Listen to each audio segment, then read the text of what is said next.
ये देश है या जंगल, हम इंसान हैं या जानवर, ये कुछ ऐसे सवाल हैं जो सुनने में तो तीखे लगते हैं, बहुत तीखे, लेकिन शायद आज के माहौल में जरूरी भी हैं। ये सवाल अवध ओझा सर के काम द अवेकेंड माइंड से जुड़े हमारे श्रोतों के केंद्र में हैं। आज हम इन्हीं विचारों की थोड़ी गहराई में उतरेंगे। हमारे पास जो सामग्री है वो सोशल मीडिया की हकीकत से लेकर जातिगत राजनीति और मानसिक गुलामी तक की बात करती है। और हमारा मकसद है इन जोरदार बातों के पीछे छिपे संदेश को समझना। बिल्कुल, कि असली आजादी का मतलब क्या है।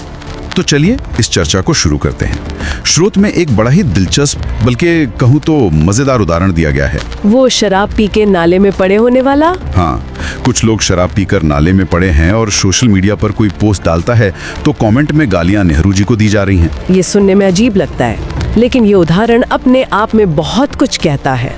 कैसे? देखिए, ये पहली नजर में एक मजाक लग सकता है, लेकिन अगर आप रुक कर सोचें तो ये हमारी सामाजिक मानसिकता पर एक बहुत गहरी टिप्पणी है।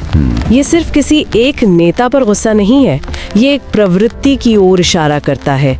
अपनी मौजूदा समस्याओं के लिए इतिहास के किसी एक व्यक्ति को जिम्मेदार ठहरा देने की आदत। एक तरह का बौद्धिक शॉर्टकट। बिल्कुल, असल मुद्दों जैसे बेरोजगारी या अपनी निजी नाकामियों का सामना करने के बजाय एक आसान निशाना ढूंढो और सारा गुस्सा वहीं निकाल दो। मतलब अपनी जिम्मेदारी से बचने का एक आसान तरीका। ऐसा ही कहा। इससे लगता है कि हमने समस्या की जड़ पकड़ ली, जबकि हमने सिर्फ अपनी हताशा को एक आवाज दी है। अच्छा, तो ये तो हुई राजनीतिक बलि का बकरा की बात। लेकिन स्रोत बताता है कि ये दोषारोपण सिर्फ राजनीति तक ही सीमित नहीं है। इसे समाज की एक और बहुत पुरानी दरार यानी जाति से भी जोड़ा गया है। हाँ, वो कृष्ण वाला उदाहरण। हाँ। एक तरफ भगवान कृष्ण ने गीता में कहा चातुर्वर्ण्यम मया सृष्टम, मतलब ये 4 वर्ण मैंने बनाए हैं। लेकिन आज सोशल मीडिया पर कई यादव भाई लिख रहे हैं कि ये सब ब्राह्मणों की साजिश है। ये तो सीधा टकराव हो गया। ये एक बहुत ही दिलचस्प विरोधाभास है और ये पहचान की राजनीति के मूल में है। मतलब ये कि इतिहास और धर्म ग्रंथों से अपनी सुविधा के हिस्से चुने जा रहे हैं। कृष्ण से गौरवपूर्ण संबंध तो चाहिए, लेकिन उनके दर्शन का वो हिस्सा नहीं चाहिए जो आज के विचारधारा से मेल नहीं खाता। बिल्कुल, उसे किसी और की साजिश बता दिया जाता है। स्रोत इसी बात पर जोर दे रहा है कि कैसे ऐतिहासिक बातों को उनके मूल संदर्भ से काटकर आज विभाजन पैदा करने के लिए इस्तेमाल किया जा रहा है। और इसी बहस को आगे बढ़ाते हुए स्रोत में डॉक्टर आम्बेडकर का भी जिक्र है। कहा गया है कि वो तो बिना किसी आरक्षण के ही भगवान बन गए। अब ये एक बहुत ही दमदार बयान है तो पर क्या इसका ये मतलब निकाला जाए कि स्रोत आरक्षण व्यवस्था के खिलाफ है या कुछ और कहा जा रहा है? ये एक बहुत महत्वपूर्ण सवाल है। अगर हम इसे स्रोत के बड़े तर्क यानी मानसिक गुलामी के संदर्भ में देखें तो इसका अर्थ गहरा हो जाता है। अच्छा, यहाँ इशारा इस तरफ है कि डॉक्टर अंबेडकर की क्षमता, उनका ज्ञान और उनका संघर्ष इतना विराट था कि वो किसी भी सामाजिक व्यवस्था की सीमाओं से बहुत ऊपर उठ गए। मतलब उन्होंने अपनी पहचान अपने कर्म से बनाई, न कि उन बंधनों से जो समाज ने उन पर लगाए। बिल्कुल, वो एक प्रतीक बन गए कि व्यक्तिगत क्षमता किसी भी सामाजिक बाधा को पार कर सकती है। ठीक है, मतलब व्यक्ति की अपनी काबिलियत पर जोर है। लेकिन फिर व्यवस्था की खामियों का क्या? क्योंकि लेख में राजस्थान के मीणा समाज का भी एक उदाहरण दिया गया है, जहां 92% नंबर लाने के बावजूद नकल की गई। ये तो कहानी को और उलझा देता है। बिल्कुल, और यही चर्चा को संतुलित करता है। ये उदाहरण दिखाता है कि समस्या सिर्फ एक तरफा नहीं है। गई व्यवस्थाओं का दुरुपयोग भी एक सच्चाई है। तो स्रोत यहाँ कोई आसान जवाब नहीं दे रहा है। नहीं, वो बस इन जटिलताओं को हमारे सामने रख रहा है। तो एक तरफ समाज की ये बाहरी लड़ाइयाँ हैं, इतिहास, जाति, व्यवस्था को लेकर, लेकिन इन स्रोतों का एक बड़ा हिस्सा एक और लड़ाई की तरफ ध्यान खींचता है जो इंसान के अंदर चल रही है, और वो ज्यादा परेशान करने वाली है। हाँ, यहाँ 2 बहुत ही चौंकाने वाले उदाहरण हैं।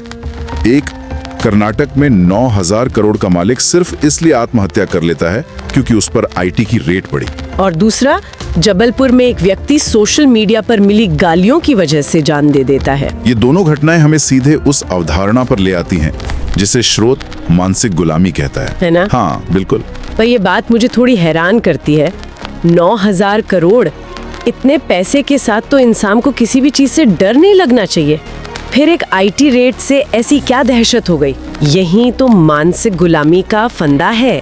जब आपकी पहचान, आपका आत्मसम्मान आपके पैसे से पूरी तरह जुड़ जाता है तो उस चीज पर हुआ हमला आप पर हुआ हमला बन जाता है। मतलब वो व्यक्ति अपनी संपत्ति नहीं बल्कि अपनी पहचान को बिखरते हुए देख रहा था। सही कहा। पैसा उसका कवच था और जैसे ही उस कवच पर खरोंच आई वो अंदर से टूट गया। और जबलपुर का वो व्यक्ति? वो दूसरों की राय का गुलाम था। उसकी खुशी और दुख का रिमोट कंट्रोल अनजान लोगों के हाथों में था। यही मानसिक गुलामी है। और इसी संदर्भ में शोध में एक बड़ी नाटकीय सी बात कही गई है, जवानी में या तो सिकंदर बनो या मजनू, बीच का कोई रास्ता नहीं। हाँ। अब ये सुनने में थोड़ा अजीब लगता है, मतलब ज्यादातर लोग तो इन दोनों के बीच ही कहीं होते हैं। नहीं, इसका मतलब संतुलन के खिलाफ होना नहीं है। इसका मतलब है दिशाहीनता के खिलाफ होना। अच्छा। सिकंदर के पास एक जुनून था, मजनू के पास भी एक जुनून था। दोनों में एक चीज समान थी, एक लक्ष्य, एक दिशा। स्रोत का तर्क है कि सबसे बड़ी कमजोरी है दुविधा में रहना, दिशाहीन होना। जब आपके जीवन का कोई मकसद नहीं होता तो आपका मन हर छोटी मोटी बात से भटकता है। वो कुत्तों के भौंकने वाला रूपक यहाँ फिट बैठता है। बिल्कुल। अगर आप सिकंदर की तरह अपने लक्ष्य की ओर बढ़ रहे हैं तो आपको रास्ते में भौंकने वाले कुत्तों मतलब आलोचनाओं से फर्क नहीं पड़ेगा। अब तभी रुकेंगे जब वो आपका पैर पकड़ लें। हाँ, यानी आपके काम में सच में कोई बाधा डाले। लेकिन अगर आप बिना लक्ष्य के घूम रहे हैं तो हर भौंकने वाला कुत्ता आपको परेशान करेगा। ठीक है, तो हमने समस्या को समझ लिया। लोग बाहरी बातों से बहुत ज्यादा प्रभावित हो रहे हैं, ये मानसिक गुलामी है। लेकिन सिर्फ समस्या गिनाने से तो बात नहीं बनेगी। नहीं। क्या स्रोत इससे निकलने का कोई रास्ता भी सुझाता है? हाँ, और रास्ता बहुत दिलचस्प है। स्रोत यहाँ किसी आधुनिक मनोविज्ञान की बात नहीं करता, बल्कि वो हमें सदियों पुराने भारतीय दर्शन की ओर ले जाता है। और कहाँ? सीधे संत रविदास के पास। और उनके दर्शन का पूरा सार एक पंक्ति में समाया हुआ है, मन चंगा तो कठौती में गंगा। बिल्कुल, ये हम सब ने सुना है, लेकिन इसका गहरा मतलब हम अक्सर समझ नहीं पाते। इसका यहाँ क्या संदर्भ है? इसका सीधा मतलब है कि अगर आपका मन शुद्ध और आपके नियंत्रण में है तो पवित्रता और शांति कहीं बाहर नहीं, वो आपके अंदर ही है। आपको पवित्र होने के लिए किसी बाहरी नदी की जरूरत नहीं है। आपकी अपनी चेतना ही सबसे बड़ा तीर्थ बन जाती है। ये तो मानसिक गुलामी से आजादी का घोषणा पत्र है। बिल्कुल। अगर आपका मन आपके वश में है तो ना आईटी की रेड आपको तोड़ सकती है, ना सोशल मीडिया की गालियां। और इसी बात को समझाने के लिए वो पारस पत्थर वाली कहानी भी है ना? हाँ, कहानी ये है कि भगवान रविदास जी की भक्ति से प्रसन्न होकर उन्हें एक पारस पत्थर देते हैं, अनलिमिटेड दौलत का लाइसेंस। हाँ, और रविदास जी उसे लेने से मना कर देते हैं। वो कहते हैं कि जिसके पास स्वयं भगवान का साथ हो उसे इस पत्थर की क्या जरूरत।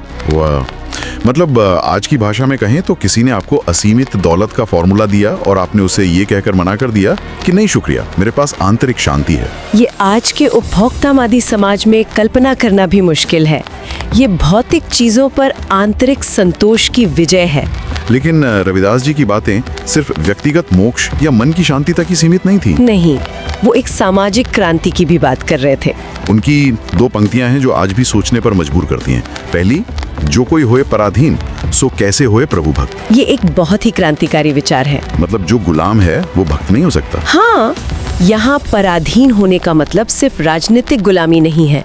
इसका मतलब है मानसिक, सामाजिक, आर्थिक गुलामी। एक डरा हुआ, दबा हुआ मन ईश्वर से सच्चा प्रेम कर ही नहीं सकता। और दूसरी पंक्ति तो शायद आज के समय में और भी ज्यादा प्रासंगिक है। कौन सी? ब्राह्मण पूजिए जो निर्गुण हो, चांडाल पूजिए जो गुणवान हो।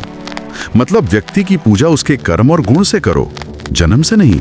ये तो सीधे सीधे जन्म आधारित सामाजिक व्यवस्था पर चोट है। ये अपने समय से सदियों आगे का विचार था।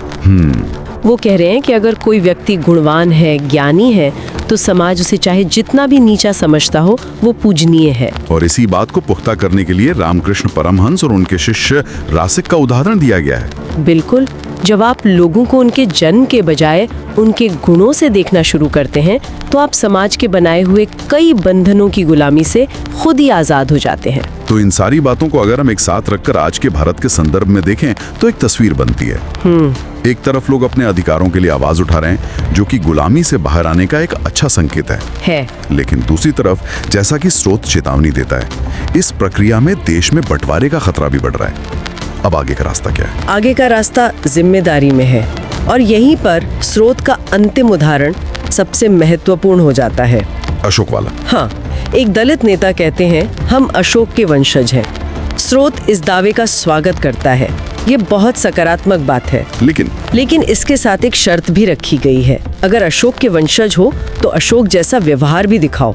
एक मिनट, अशोक जैसा व्यवहार दिखाओ, इसका ठीक मतलब क्या है? इसका मतलब है कि अपनी पहचान और विरासत का इस्तेमाल सिर्फ अधिकार जताने के लिए नहीं, बल्कि जिम्मेदारी उठाने के लिए किया जाना चाहिए। अच्छा, सम्राट अशोक को सिर्फ उनकी विजयों के लिए नहीं जाना जाता, बल्कि उनके धम्म, उनकी करुणा, सहिष्णुता और अपनी प्रजा के प्रति उनकी जिम्मेदारी के लिए जाना जाता है। तो अगर कोई खुद को अशोक का वंशज कहता है तो उसे सिर्फ सम्राट होने का गौरव नहीं अपनाना चाहिए, बल्कि एक सम्राट के जिम्मेदारियों को भी अपनाना होगा।